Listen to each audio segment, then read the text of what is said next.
迎收看《医师好辣》，现场所有帅哥美女好辣医师团。医院状况一箩筐，今天好辣医师团要来告诉你，医院会出现哪些情况，让场面快要失控啦！好辣军团们遇到哪些刹不住的情况呢？值班小熊啊！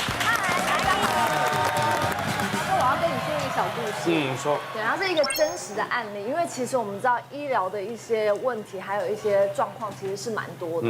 所以之前有一个新闻，就马来西亚有一个50岁的中年男子，他得了痔疮有17年的时间哦，但他竟然对，重点就是他不看医生，不知道为什么，然后有一天就被发现，他就死在他的那个车上面，是因为痔疮死掉？就爆开，所以地上好像都是血啊，然后有一些粪便。哎呦，对。不过我知道在国外看病真的时间会拖很长，是，对不对？像我朋友在意大利求学，他突然有一天肾很痛，有记就停来，就挂号，结果呢从早上就挂到下午，下午呢那医师来看他说他要换班了，就走了。然后呢，所以他要挂另外一个医生。对，等另外一个医师，另外一个医师来看一看晃一晃，叫他再观察一下。到了晚上呢，到了晚上还没看到。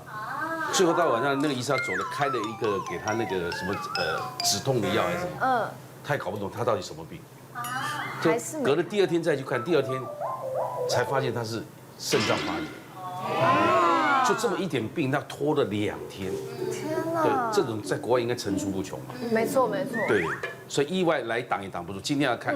吓坏的是血腥爆冲，器官失控冲出来。那我还记得我以前在住院医师的时候，就是跟到神经外科的时候，然后遇到车祸的病人，那脑很肿，脑很肿的时候，一定要减压嘛，不然你压迫到脑干人直接就把走掉。它打开的。对，所以他们那时候放个洞没有用之后，他们就会把头盖骨打开，但是头盖骨打开脑还会一直肿，对不对？我们在缝的时候，再把那个皮关起来，头盖骨缝了，你就边看那个脑浆边译，像在插豆花一样，边缝皮边插豆花这样子。你为了减压救命，这个是必然的。那跟我们科系比较有关的，就是属于腹部的一个撞击。那有时候很厉害的。车祸撞击之后，除了刚才讲脑外，肚子里面会受伤，会大出血，加上四肢可能有一些骨折的问题。那我自己的案例就是40多岁的一个女孩子，那她休克送急诊，其实也来不及去诊断什么原因，稍微有血压、心跳就推进开刀房，确定超音波肚子有出血就进去开了。开完之后发现肝脾都有问题，那脾脏也把它切掉了，肝脏也把它弄好了。好不容易，血压从送进去开刀房的时候只有40到60，好不容易拉到100了。好，现在要移床喽。结果护理人员就跟我说，陈医师好奇怪哦，他的下体为什么也一直在出血？消毒的包布掀开，有大概20公分的肠子从肛门就这样露出来，这样。那因为这个东西有点困扰，就是说，因为他这个应该是病人本身就有一些直肠脱垂的一个问题，他加上可能一个很厉害的撞击。再加上肚子大量出血之后，把它往外压，所以它就变成这样子。那因为这时候我们其实他好不容易生命真相稳定了嘛，那你直肠脱垂的一个开刀，它有好几种方式。那有一种是要翻过来趴着开，这时候病人好不容易救回来，怎么给你翻过来趴着开？或者是说你要再把肚子打开，把肠子再从肚子里面拉回来，再做那些固定，这个都不适合再做那些事，所以只能跟家属解释之后，先把它塞回来，先送加护病房。然后养个1个礼拜之后，再进去做下一步的一个手术，这样子。其实陈医师是佐证刚刚你前面讲那个痔疮爆开的，事实上是有可能器官的，不然我们问那个大肠直肠的肖医师，痔疮会要命吗？会，其实痔疮只要流血，不知道你们有没有注意到，痔疮流血是鲜红色的，它是动脉血。虽然很多人都说痔疮是静脉曲张，对，它是静脉会有一些充血的问题，但是流血一定是鲜红色。可是一般人的观念就是痔疮就是小事嘛，对，要擦一擦。这个流血真的是会流到死人的。对，像他刚刚讲那种爆开的原因，是因为他太久没去看痔疮。应该是他真的很严重啦，然后他真的是掉出来啊，也许一个压迫或者是一个重击或者是怎么样子，导致说他就是破掉了，那破掉血就一直流。我有看过一篇报道，就过去不是在北欧不是举办那个大力士，有卡那个石头推卡车的，就以前就有一个是因为太用力，整个肠子都啊！可流出来，这太用力啊，真实性，为了拼那个第1名，太用力一举，整个肠子都漏下来。他还活着吗？最近还有另外一个影片也是举重，然后他喷鼻血，他还是继续举上去，因为要很大的力量，那个血管是可以爆开的。关于爆血管这件事哈，在我行医生涯有一个印象非常深刻的一件案例哈，有一个76岁的洗肾奶奶，大家知道洗肾哈，他们要把血拉出来嘛哈，把它洗干净再打回去，所以他每次都要打2针。好，第1针是打进去把脏的血拉出来，第2针再把干净的血给输回去，所以每次都要打2针，1个礼拜要洗3次嘛，所以他1个礼拜要打6针。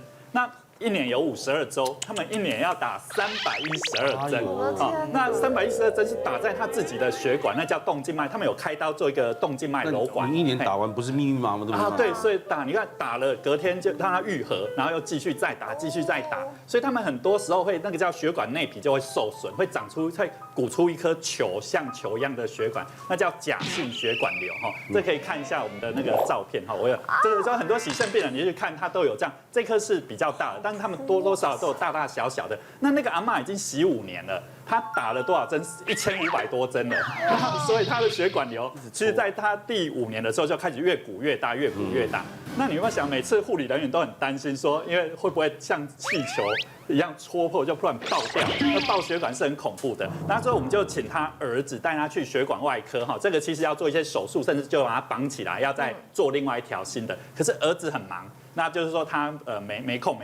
那直到可是我们都很害怕。那直到有一天我们打电话，儿子终于愿意洗完肾带他去血管外科了，我们就松了一口气。其实去检查哈，他们血管外科医师会先把他的这个血管稍微绑起来，让他鼓得更厉害。他们会摸一下那个脉动啊，摸一下那些。就那一天刚好是教学门诊，所以不止主治医师摸完之后，后面还一堆医师在做这个动作，那摸有没有脉搏、脉动，就摸到第3个就爆掉了。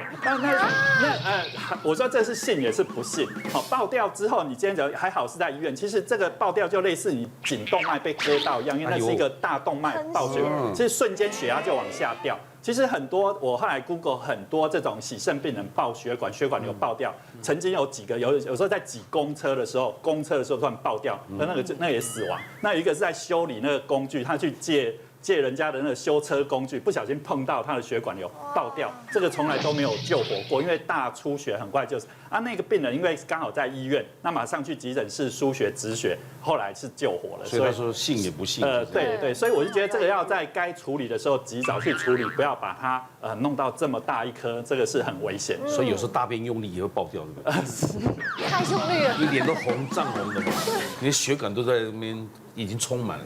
所以你血管脆一点就会爆掉了。其实之前有遇到一个60几岁的男性，他是因为大肠憩室炎到急诊，因为肚子太痛了。那因为我们在做 CT 的时候就有发现说，他左侧的后腹腔里面有一个很大的肿瘤。那这个肿瘤第一当下我们不知道它是恶性肿瘤，还是说只是一个憩室发炎，所以在他有症状的情况之下，其实我们会去手术掉。那手术的过程中其实也还算顺利，那偏偏只是他很胖。他非常的胖，然后有一些轻微的糖尿病，腹壁会比较薄一点。那这样开完刀之后呢，其实我们在缝的时候就会格外的小心，因为很怕说他腹壁不够力。不给力的情况之下，我们就会缝了一些比较粗一点的线啊，或者是带紧一点。那这样子的情况之下，其实他恢复的过程中倒也是良好的。可是，在拆完线2个礼拜后，他回诊，他是直接到急诊去回诊。为什么呢？因为他说有一次他最近一直在咳嗽，然后咳到说他肚子里面的香肠都掉出来了。对，但是因为他掉出来大部分都会是小肠，好多条全在一起的这个小肠，然后看起来就像香肠一样。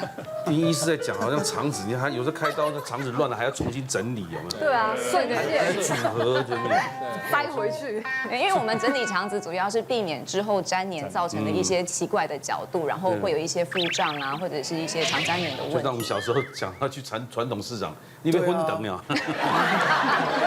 大灯啊，大灯泡还是大灯？整理好还要泡可乐，对啊，口感比较好。他这个是好可怕。对，那因为他负压太大了，因为一直咳嗽，所以掉出来我们也不能，也是要把它紧急做处理，所以只好送进开刀房，然后再给他肠子周遭这边洗一洗，洗干净之后塞回去，赶快再缝起来，然后就赶快治疗他的咳嗽，不然他有可能会再爆。对，所以一般观众听了不要害怕，说你好好，为什么咳肠子会掉？不会，一定是有毛病嘛哈。对，一定是有毛病。我有这样的经验呢。啊，你掉出来？别的东西掉出来。就是我小时候的时候，我记得我有一次感冒，咳很长的时间，然后可能太用力了，然后后来就开始这边很痛，疝气，对，疝气掉出来，所以后来也是手术把它处理掉。真的蛮多老人家都会的，因为腹壁比较松，对松弛的情况之下就会这个样子。就是伊娜一直烤嘛，一直很生气，很用力，然后就。也是疝气。痔疮的部分也是很容易会有这样子，像刚刚那个马来西亚这个案例一样，就整个掉出来。之前我遇到一个30几岁的女性，她因为是长期做的 OL， 那她这个有一次她就吃了麻辣锅，然后其实平常她就会有这个痔疮掉出来的问题，但是吃完麻辣锅之后，整个拉肚子，其实拉肚子会比便秘更严重，所以她这一拉，整个痔疮整个就是一朵花就这样掉出来了，所以才叫菊花。对，它掉出来之后又有一点扭转，所以造成有一点坏死的那个感觉。其实这个非常非常非常的痛，这个一定要去急诊紧急做处理。别忘了订阅我们 YouTube 频道，并按下铃铛收看我们的影片。想要看更多精彩内容吗？可以点选旁边的影片哦。